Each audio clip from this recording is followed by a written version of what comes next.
It's good to be back. Back from sunny Florida one last time before I head back to Jersey. I'm going to bring this warm weather with me, so don't you worry, Dave. Don't you worry. It's coming. It's coming. I hope so. I know. Well, I know this is like your worst time of year. You're not a big winter guy, so I know you embrace when the sunshine and warm air hits. It is the happiest you'll see me. And what about Caitlin Clark? Is this the happiest we're going to see her making it to the Final Four? I hope not.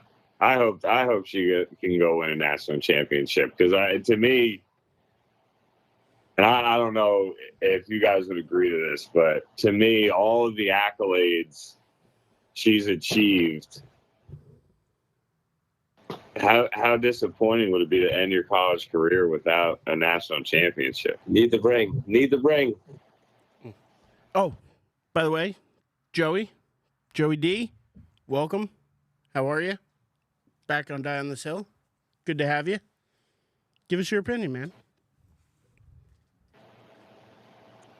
Like I just said, I think she needs the ring to, capitalize on everything, to go down as one of the greatest college players ever. You got to finish it. You got all these great accolades.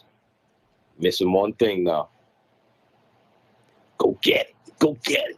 Yeah, I want to see her keep playing, too. Watching that girl is amazing. I feel like I'm watching, There's no prime chance in Steph hell, Curry. though, she comes back. No, she's the number one pick already. Yeah, I mean, you'd just be... I get chasing that championship, but you'd just be hurting yourself. You can't do any more than what you've done other than go out and win a championship. And if she does it, this is actually one of the toughest roads I can remember to do it because had to go through Angel Reese at LSU, would have to go through UConn in the Final Four, and then would have to go through potentially South Carolina in the finals. That's probably the toughest women's gauntlet there is in women's basketball. So I don't know. I mean, that would be beating Reese, beating Bucher from UConn, and just as well as South Carolina's been over the last 10, 12 years at least. You know, they've had a great program. That would be a hell of a run for this team, and one amazing way to cap off an unbelievable collegiate career. And that's the thing, right? Like, I feel like though you got to respect her career and 100% put respect on her name, I just feel like a competitor, it's not just about the statistics. It's getting the ultimate prize, and that's the ultimate prize. So I think she leaves with her head held up high either way, right? I just think there's no chance to go back and try again. And that sits with people, even guys that have great college or great NBA careers, or women that have had great WNBA careers. That if you don't win that national championship, there's just something about it that just eats at you, and you'll never forget it because you're that competitive. And she's got that competitive nature. So I think she would walk away with her head held high one way or the other, and she freaking should, because she's just amazing to watch. But I do think that not getting a national championship would be something that she would always hold on to as a miss or a goal she didn't achieve. And I mean, the eyes of America have been on this too. And I mean, no bigger evidence. And I mean, it averaged 12.5 million viewers, pretty much. And then I think it peaked at about 16 million viewers. By far the most ever for a women's college basketball game. Topped their record from a couple days ago when they. But I mean, it's just what Caitlin Clark's doing is she's putting women's basketball, and a weird way to say it, but putting women's basketball back on the map. She's making us talk about women's basketball in a way that we haven't talked about women's basketball in a long time. And that's in a very entertaining way, and almost more entertaining than the men's side of things. And what she's been able to do is absolutely insane. I mean, their UConn's win over on Monday against USC drew 6.5 million viewers, which would have surpassed every title game viewership since '96, except for last year's championship. And that's just the UConn USC game. The Iowa LSU game was more watched than I think any World Series game last year, more watched than I think half of the NBA Finals from last year, more watched than obviously any of the men's games have been. It's been absolutely insane how this has gripped not just like, you know, women's basketball fans, but really just the casual sports fan has really tuned into this story. And I mean, next year to see them go on to that next level, I think it's going to bring a lot more viewership to the WNBA. I think they're going to see an uptick in viewership next year, for sure. Don't think that's going out on a limb there to say that, but at the same time, No, absolutely. right? Yeah, that's not a die on the hill comment. No, not at all. That's a pretty just generic general comment of, yeah. But, I think what helps the viewership though. This is a rematch of last year, right? Last year's national championship. So you have the great superstar that we've all fell in love with, Caitlin Clark, versus another star, and Angel Reese. That definitely helps. There's more stars in the women's game than there is in the men's game. I'm going to say one controversial thing, and I don't want to cut you off, Joey, but I'm going to say one controversial thing. Go ahead. No, you're good. You're good. Go ahead. I want to see if you agree with me or if Dave agrees with me, but I'm going to die on this hill because Angel Reese, someone who you've seen trash talk, mock, do all these things, act like a killer on the court. She was playing up that victim card last night after the loss. And that, to me, is you go out there and be a killer. You go out there and be Kobe Bryant. Kobe, you never heard him cry after a game. Never heard him bitch and complain. You may not have heard him talk, but you didn't hear, or I don't at least remember hearing that side of him or Michael Jordan or those guys crying. You know what I mean? Where she was literally like, oh, I've had to intake so much. And granted, I'm sure she has. And I'm sure she's been strong through it, but continue to be strong. I don't understand, you can't have it both ways. You can't be the villain and the victim. You could either be the villain or you could be the victim. You can't be both. And she was trying to be both. And that is just something that, as much as she is an absolute superstar, and I think she's going to do a hell of a job on the next level of the WNBA, to me, it just made me do a double take going, wait a second. You play up the villain card, you can't now play the victim card. I mean, I'll say this. I think that she isn't wrong in the way the emotions she had in that post-game press conference. And the reason I'll say that is simply due to the fact that, like, you could also look at, I've been through so much, I've dealt with so much, could be over the years she's played college basketball. It could be from when she was younger. We don't know her whole history. And when it's all said and done, she just lost an emotional game. It was a rematch from last year. It's her final college basketball game ever. Like, she's a competitor. So I don't think she's wrong with the emotions. I don't also think that it needs to be looked at as a victim statement when it could be understood other ways. I don't really have a problem with her saying it. I do think that you have to accept it both ways, but it's I don't know, when her teammates and her opponents both have her back and respect her. They know her a hell of a lot better than I do. You can't be Kobe and LeBron though, and that's the comparison I'll use because they're both fantastic players, and she is too. So I'm not trying to downplay her level on the court whatsoever. But what I'm saying is you can't be Kobe one day and come out and be LeBron after the game.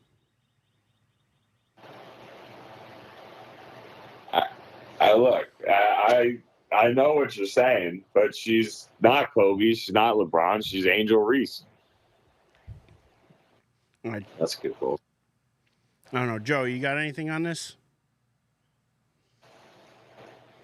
I'm not gonna lie. I really didn't get an opportunity to see anything, so All right. I really don't. All right. Well, no, I'm not going to hold your feet to the fire then, because again, if you didn't see your comments, you didn't see the post game, I don't want you to make comments on something you didn't see. So we're good. We're good there. I mean, is anybody surprised though to see some of these teams that are in the Final Four for the women? I mean, you obviously have Caitlin Clark, you have Reese, who's been fantastic for the last few years. UConn just continues to kick ass. South Carolina, Yeah, like baby. these are schools that have been around the last few years and been at the top in college, women's college. I just feel like it's a little bit more top heavy than the men's. That's the one gripe I have about the women's game. As fantastic It as always it is a little more top heavy. as entertaining as it is, it's just to me a little bit more top heavy. Give the women's like another, I don't know, 15, maybe 10, 15 years, then I think you'll see more parity. But for right now, it's still going to be top heavy. Even when we were growing up, it was basically Tennessee and UConn basically winning them. Yeah. It's true. I mean, how many years? I mean, I feel like it was almost a decade before I heard anybody other than UConn win. I mean, and before that, Tennessee and what they did. No, you're Tennessee not wrong. then you have Tennessee and what they did under Pat Summitt. You can remember some of these programs, but they seem to be the programs that are at the top stay at the top. Yeah, I don't think that's wrong at all. And I think part of it is just the recruiting aspect of things.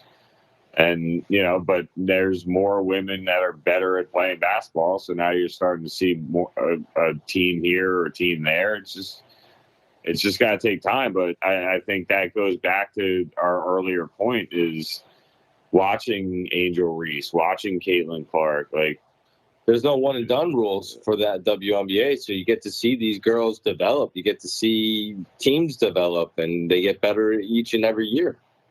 Which means more younger girls will watch the game and play the game and get good at the game and grow the sport. That's it. All goes back to the original point if you really think about it. That's the real positive coming out of that. You've got 4 or 5 women playing in this tournament right now that are really good at basketball, and people want to watch play the game. And Caitlin Clark, I watched that game last night, and I could not believe, like, this girl, like I said, she reminds me of prime Steph Curry. Like, she can just shoot from wherever the hell she wants to. And that nice little behind the back move she has when she's doing her dribble drive, like, she's got some games. She's got places to get better, but she's pretty damn good at basketball. Oh, yeah. And, I mean, this is a good transition here because talking about people who are good at doing things, we're going to transition to the baseball side of things here because I've been dying to talk to Joey after our 5-0 start here. And, you go from a talent like Caitlin Clark to a talent like Juan Soto and what he's been able to do, 9 for his first 20, batting 450, 4 RBIs, a homer. He looks like a guy who can handle New York.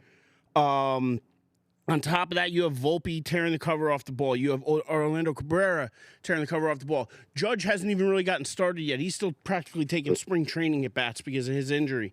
Starting 5-0 with the questions with this pitching staff has had, but the talent hasn't even all clicked yet. If this team could stay healthy, Joey, man, we could be looking at a fun season. Absolutely. Juan Soto has definitely started off the season with a splash. We've seen defensive outs. What the heck am I trying to say? I don't know, man. Defense. He's had a lot of defensive plays. He's had 2 defensive plays already. He's had a go-ahead home run. He's batting amazing. Thank God they made this trade. I really hope that they can convince him to stick around because him and Judge would be an amazing 1-2 punch in the lineup. Volpe, he was 4 for 4 yesterday, I think. Batting 571 to start the season. Amazing, dude. And he's batting in the 7th hole. I really want to see him in the 1 hole, but hey, I can't complain. When you're 5-0, why are you going to mess with things? And I actually like that they've stuck with a consistent lineup. That's the one thing that's Yep, pissed me off I about agree. Boone the last couple of years is that almost every day the lineup was changing. Guys were taking in, out. Guys were getting rest here or there. Soto's got in rare company, one of 4 guys in baseball who played 162 games last year. The man can play every day. Hopefully he does it again. Do not take him out of the lineup unless you need to take him out of the lineup. Do not Correct. take guys like Volpe, guys like, guys that are used to playing every day should continue to play every day. Baseball's a rhythm sport. It's and you got to be able to get in your rhythm. That's part of the reason I think Stanton has slipped in years is because you look at it and he's a guy who his stats will tell you he plays better and hits better when he plays the field. And he doesn't play the field anymore. So I'm hoping maybe they get him a little more playing time. He has slimmed down, whatever. Either way, 5-0 start. This is freaking fantastic. And you couldn't have hoped for better. First 5-0 start since 92. I'm pumped. Nestor Cortez on the mound tonight, 9:40 against Arizona. Arizona, another team that started really well this season, but have run into this hot start of the Yankees, and I'm just hoping it continues a little bit longer. You and me both, Eric. However, it's only April 2nd. As great as we may seem today, I'm sure a month from now we're going to be complaining how much they suck and the bullpen and this. I'm sure we're gonna. I'm sure we're gonna get there. I'm gonna try to not think that way. I'm gonna stay positive. I'm gonna try to ride the positive train right now. Because listen, the Rangers have been able to do it all season. The Rangers started hot, and guess what? They're still in position right now. They had the hottest start, I think, in history. And the New York Rangers in hockey, and they're in contention to have the best record or overall points. To win the President. Yep, to win the President's Cup or trophy. So, yeah, this to me is an awesome start, and I'm just hoping they can keep it up. Again, my pitching is still questionable. I get that, but they've pitched really well so far. Hey, they don't need to be. I understand we need to replace Cole. But you don't need to be anything more than what you are. Like Rodon doesn't need to step up and be an ace. He needs to just pitch. He's slotting in as a 2. You need to pitch as a 2. Stroman, I understand he's a 3. He's more or less a 2, in my opinion. So if we can get them pitching like that, I think Schmidt is going to surprise us this season. I think he's going to pitch better. He's going to pitch into he could be a number 3. I don't really trust Cortez. I could see him being a 4 or 5, and then it's really, can the young kids carry us at the bottom of the rotation? Can Luis Gil, how do you say his last name? Eel? Something like that. To be honest, I would say Gil. Other people say Eel. I don't know what Luis correct. Eel. I'm sure their pronunciation is correct. Yeah. First time he's pitched in like a year and a half, 2 years coming back from Tommy John, and he looked great.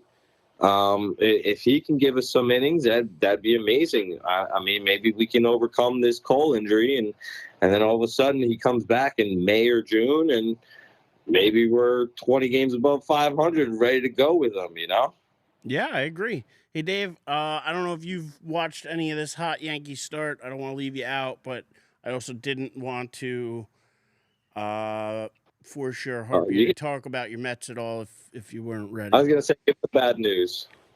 Yeah, I mean, I saw the Yankees undefeated. Right? Yeah, I saw that. Good for them. My heart goes out to Mike, and I hope he's doing okay. Yeah, listen, like Joey just emphasized, it's still very early, and a month from now, me and him could very well be crying about the Yankees, and the Mets could be the ones riding a winning streak. So it can turn around that fast. Baseball's a game of streaks. Baseball's a game of up and downs. You got to ride the roller coaster. And right now the Yankees are up, the Mets are down. That can flip-flop at any given time. So we'll have to wait and see on that. But the Mets right now, just their offense just can't get going. They have 8 runs scored through 4 games. Well, I mean, 158 games to go for the Mets and 157 to go for the Yankees. So, All right. Well, then let's go. Yeah, baby. Let's go. Speaking of going, though, I mean, Dave, what I did want to bring up with you is, do you have any thoughts as the basketball season is going to be ending here within the next, 2 weeks, I believe? I think the Knicks have 8 games left, maybe 9. No, 8 games left for the Knicks. I think the season ends a week from Sunday. And I think Chicago has locked up at least a play-in game. Yeah, but they play like 6 of their last 8 games or something like that are against playoff teams. So they need to win a decent amount to try and make sure that they get the home court advantage in their first play-in game. But I don't think no matter what they're really going to get that, because they're 4 back of Philly, 4.5 back of Philly right now, and they're tied with Atlanta for that 10 spot. So I mean, they're technically 9th right now, but by a half game, but tied in the loss column. So I mean, I don't think the 9th seed would get a home game. So I think no matter what, because it would be the 7 and the 8 getting the home games, because the 7 would play the 10, the 8 would play the 9. So I don't think no matter what, Chicago's getting a home game. Yeah, I know that's the only thing that they technically are playing for. So I don't know the standings in front of me, but I got them right here.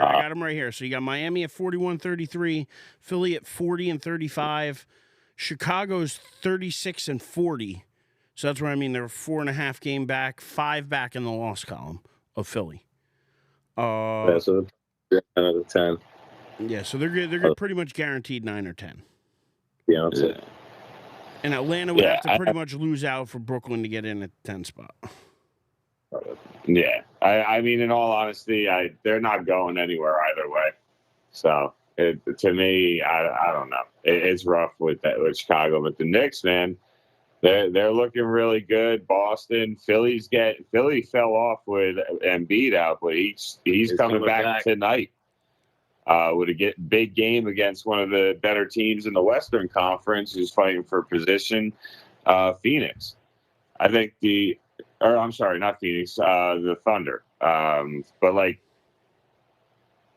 if you look at the 1 and 3 seeds are separated by the same amount of games as the 1 through 10 seeds in the 1 and 2 are have 11.5 game difference, and then if you go to the Western Conference, no, it's below it. My bad. I'm trying to use Joey's phone. If you go to Western Conference, the top 10 seeds are 12 games apart. Yep. So Boston's if been you're that wondering dominant in the East. Well, that's what I mean. You've got 2 or 3 dominant teams in the East, or 4, I'd say, that compete for the East, and that I include the Knicks. It depends what Philly looks like with Embiid. Do they get hot and go on a win streak into the playoffs? Then maybe they got a chance. But I mean, I think you got those 4 teams in the East, but the West, I mean, the West is crazy. It really is, and the teams at the top. Well, see, that's the thing to me. The teams at the top don't really have much playoff experience other than Denver. So they have really good regular season records, but how are they going to be able to withstand the difference in playoff basketball? How's Minnesota going to be without Cat in the playoffs too? Well, they're not going to be any good. So you could just forget about Minnesota without him. As far as OKC goes, they're good, but they're young. They're not there yet. You have teams like the Clippers who have still Kawhi, George, Westbrook. They got some older guns, but they're there. They got a little bit of season to them. Never know what they could do. Dallas has Luka. You can't count him out. New Orleans, I mean, Williamson, if he plays and, they're playing to their potential, they got a chance. But again, the NBA is you have your superstar and you got a chance. That's why the Knicks have been as good as they've been, is because they have Brunson. Brunson's blossomed into that star that they, were hoping for, but they didn't expect. Nobody expected what they got out of Brunson. But we'll get to the Knicks again in a second. But, I mean, you go through it, and then I look at the bottom of the list here, and I'm looking at the Suns, the Lakers, and Golden State. The Suns got talent. The Lakers got talent. Golden State has talent. But what they all also have is some age to them. They all have some pieces that break down from time to time. But if you get those teams healthy for the playoffs, those teams are teams, I don't care where you could call them a 7, a 9, and a 10 seed, but to me, they're every bit as good as the 3 and the 4. They're every bit as good as everybody outside of Denver. To me, Jokic and what they're doing in Denver is still, to me, probably the top team in the league, them in Boston. But I just think that OKC's going to get there. They're just still a little bit too young. They're not seasoned enough yet. But as far as the Knicks go, I think there's really the Boston in the East, maybe Milwaukee if they can get their shit together. If Lillard and those guys can get their shit together and get on the same page, they can maybe make a run. I don't believe in Cleveland. And I only believe in the Knicks if they can somehow get Anunoby and Randall back. If they can get Anunoby and Randall back before the playoffs, that's when I will say this Knicks team can compete in the East. They could play with Boston. Till then, it's Boston or bust. Knicks fully healthy, though, can compete with anyone. Yeah, I personally think the Knicks fully healthy, and they're expecting to get both of them back last I heard. They just don't know if it's going to be in the first round. And I think they should be good enough to get out of the first round and competitive enough. Boston, I think, is your clear favorite, but they always tend to choke by the Eastern Conference Finals. Philly with Embiid is going to be competitive. It just depends on how quickly he's back in basketball shape and how many minutes he can give him and if he can stay healthy. So that's a lot of what ifs. But if all those things happen, Philly is a good team with Embiid, being the focal point for him.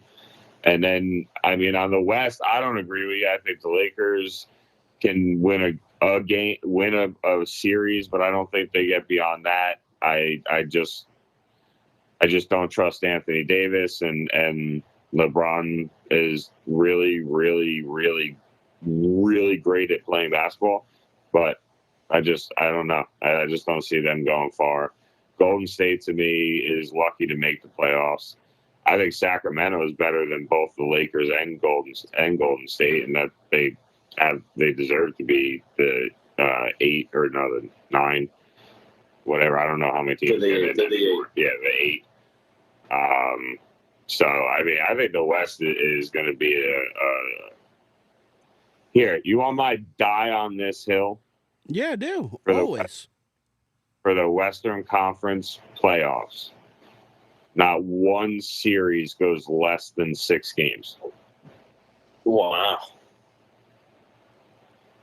Well, that's something to die on right there, because I would have to disagree with that. But yeah, no, I'm gonna hear you out, and we're gonna wait to see if that comes to fruition. But it's a bold statement, Cotton.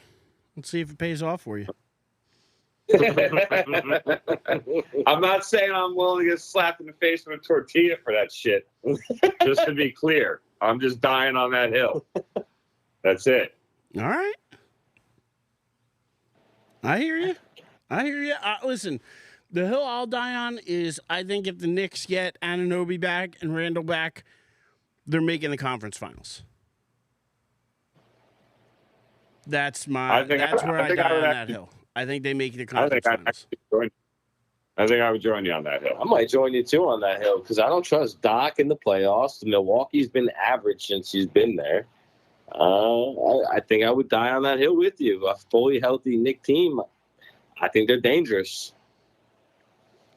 Are we all dying on the same hill, though, of Boston and Denver probably looking at a showdown there? In our way too early playoff predictions? I can't say that. I really think the West is wide open.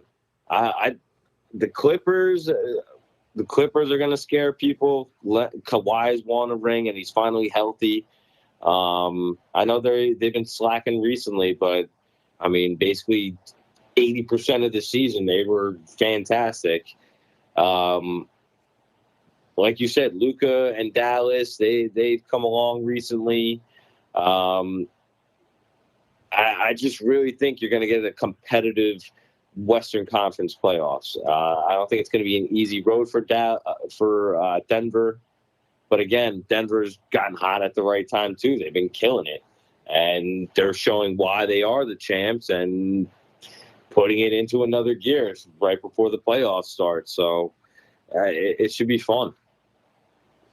Well, speaking of playoff gears, want to get your thoughts quick on the hockey playoffs. And Dave, this goes to you. We don't got to dive deep because we already touched on the Rangers, how good they've been doing. But as far as the Devils go, any chance they squeak in? They're at 76 points now, 6 points back of the last wild card spot.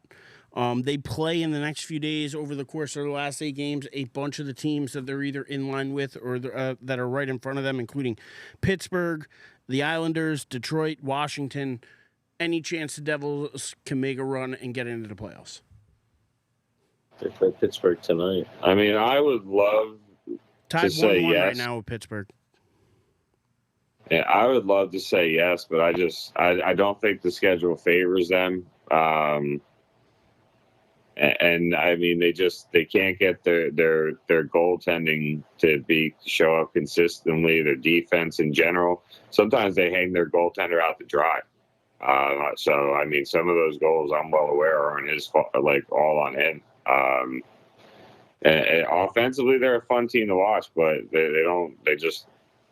Fife has talked about it, right? Like they need to get bigger and more physical on the defensive side and get somebody who you can rely on in that. Even if it is somebody that gives up 3 goals a game, at least you know what you need to do. But like it fluctuates too much, and their defense I think is going to be what ultimately costs them from being able to get that last wild card spot. Sadly. All right. Well, I'm gonna kind of agree with you there, and unfortunately say I do think the Devils missed the playoffs. I think if they made it they wouldn't be a team that would probably be favored in anything, but at the same time, just getting that extra experience, getting in the playoffs, always does help. But again, I just don't see this as the Devils' year. So I'm gonna sadly have to agree with you, and yeah, that's going to bring us pretty much around the horn here. And I got one more thing I want to bring up with you guys, and it is our Knuckleheaded News of the Week. What the hell is Rashee Rice doing? Oh, my God. What is he doing? Dude, did you see the video of him running from the accident? Yeah. What are you doing? Bro. What are you doing? And then people are literally watching them like pull guns and do all this other, like they have video of it. Like what did you think was gonna happen? So dumb, bro. Stop it. It's because they're so Get dumb. some help. You know what I mean? Like, Yeah, you're not wrong. like That was good. what are we doing here, fellas? Oh my God! No, I know he's just a rookie, but he's got some money in the bank, bro. Like That's so stupid. Dude, Like, talk about derailing a career before it even gets started. I guess. I mean, also, like, think about it. Coming on late, he was Mahomes' guy. Like, bro, you know what kind of career you could have built with that? Dude, he could have been the next Tyreek Hill. He could have been the next big thing. He could have been the next guy. Now he's going to be the next guy getting arraigned and going to jail. Like, he's going to be the next guy who's suspended by the NFL. Rather than being the next guy who's getting the next big contract, he's going to be that guy who's not going to play next year. Like, I mean, come on. I know you just won the Super Bowl. I know your boys are saying, come on, party, do this, do that. You have to be smart enough. You have to be. You're racing around Lamborghinis with drugs or guns or whatever you got in the car. You smash them and then you just leave them as if As if there's no license plates there. As if there's no people with cell phones and cameras everywhere. As if there's no traffic cameras. Like, what did you think just turning around and running away was going to do? This isn't 1980 or 1978 where my dad just took the plates off his car and threw the keys over to George Washington Bridge and, called it stolen. You know what I mean? This isn't what day and age does Rashee Rice think we're living in here? You're very funny, Eric. Oh my God! Yeah, no, this one is up there with stupidest decisions ever made, or like, what's that radio station where they like do the question like, did this happen in Florida? Yeah, and they like them off the wall like crazy scenario. Guy jumps in empty pool to wrestle alligator, like some crazy shit, and you're like, yeah, that happened in Florida. They're like, nah, it was Alabama. You're like, what? That's how crazy this shit is. You are not wrong, my friend. And I mean, how do you think the team handles it? I mean, obviously, it's going to look bad. Leaving the scene of an accident, all of that stuff. I don't know how much of this you could just sweep under the rug. What kind of suspension do you think he's looking at? 6? Is that what the NFL PA would allow? Like, what do you think he's looking at? Because he's looking at something to start next year for sure. Dude, it all depends. They'll probably say we're not going to make any rulings until the legal process runs its course. Yeah. Well, obviously, you want to see if he's going to jail. Yeah, and there's a good chance he might go to jail. There's a very good chance. So they may not have to do anything, but I am thinking bare minimum 8 games. Ugh. I'm saying bare minimum 6. I'm saying bare minimum 6. And if you got him, he's no longer a keeper. Yeah, I think I'm with you, Eric. I think it's going to be a minimum 6 game. Minimum. Unless he's costing you 16 or 15. He is. Yeah, I would keep him and stash him. Yeah, we'll see. It's against my morals. Listen, I'm the same way. You know me. If I had Deshaun Watson, his ass would have been dropped. You know me. I would die on that hill with you, Joey. If you got the morals to stand by, you got the morals to stand by. Yeah, for my fantasy team. Love it. Speaking of fantasy teams, Chiefs are bringing back Edwards-Helaire. So I don't know if that matters to anybody's fantasy teams, but yeah, they are actually bringing him back. So they actually just signed an Aussie star too. Aussie. Rugby. Come on, nobody gave me the oi. We didn't hear you. We didn't hear you. I said Aussie. Oi. There you go. Got you. You got me. But yeah, outside of Rashee Rice, I don't know if you guys got anything else for me, but that's really all I had for you this week. Not that it's a slow week, because March Madness is always crazy, but to be honest, let's face it, the women's games have just been better than the men's. And baseball season's just started, but me and Joey are going to keep being happy. I mean, you do have the NCAA Final Four for the men's side. I mean, I'll just mention it briefly. Purdue versus NC State and UConn versus Alabama. First time Alabama Roll Tide has been in the Final Four. They've never made it before. So they are a football school primarily. So not to be, I don't know where to go here. I'm going to root for Alabama just because I am Roll Tide football-wise. So I'm going to roll that way for the Final Four here. And but I think that should be a hell of an entertaining game, UConn versus Alabama. Purdue, NC State. I'm not sure. NC State's been on a run, though. If Alabama hits their threes, they can win that game. It'll boil down to that. I know blowing everybody out. That exactly. They're going to have to keep pace, but they can't press too. If they can slow the game down and feed big man. Love that guy, dude. He just looks like the nicest, coolest dude in the world. But he looks like he'll just try to eat you on a basketball court. Like, huge fan of it. And I wish I could remember. Hi, how are you? We're gonna play tonight. Oh, man, I got to defend against you. I'll take it easy. Oh my I won't swat your ass. God. Yeah, I just think the NC State is incredible. The run they had to win the tournament, their ACC tournament, just to make it, and which they did. And now they're on this magical run once again. What is it? 9 in a row they've won. Yeah. 9 in a row. That's incredible, bro. And what's Eric always say? You don't bet against the streak, right? Don't bet against the streak. Oh my God. That's a new one. He's getting more and more creative. But yeah, no, I'm taking NC State and UConn. I'm rooting for Alabama for you as well, Eric. I really could care less if UConn does anything. So I'm rooting for Bama with you, but I think it's going to be UConn, and I just think NC State's on a magical run right now.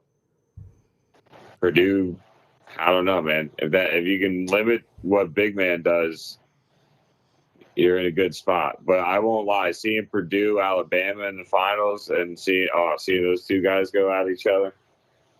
But knowing the NCAA, they'd ruin it and have both of them foul out. Joey, you got any predictions on the Final Four here? Well, I really don't, but I'll say this. I'll root for Alabama just because my brother-in-law went there. You're rooting for him, so I'll go Bama, and let's go Zach Edey and Purdue. Why not? I said they were going to be the first one out. Let's put them into the finals. Nice way to be you, Joey. Listen, you can always, you can always pick a new hill to die on. So if you're going to die on the Purdue hill now going into the finals, this will probably be when NC State knocks you off. But, yeah, I'm going to – I mean, UConn's been on such a roll, though, blowing everybody out.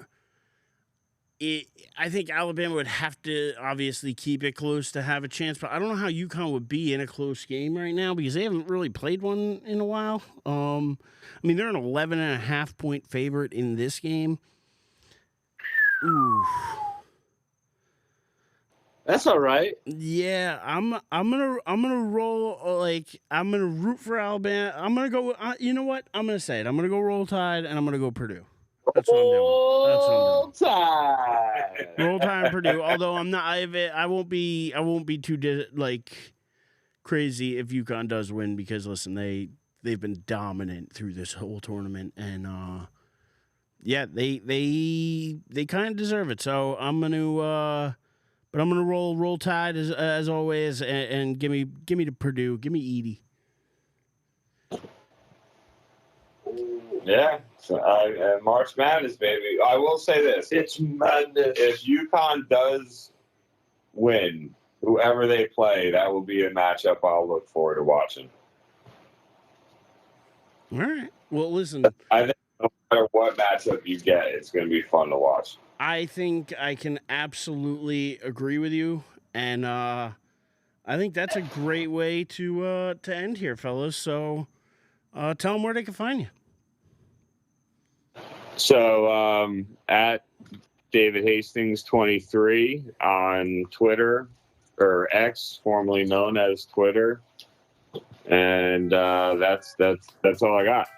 All right. Well, listen, Joey, we all know where they can find you, and that's right here at Die on This Hill with us every week.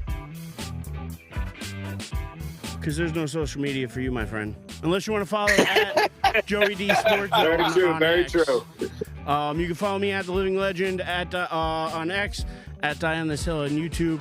And yeah, until next time, don't be afraid to have an opinion. Like, subscribe, share, follow, do all that fun stuff. And die on this hill. Let's go.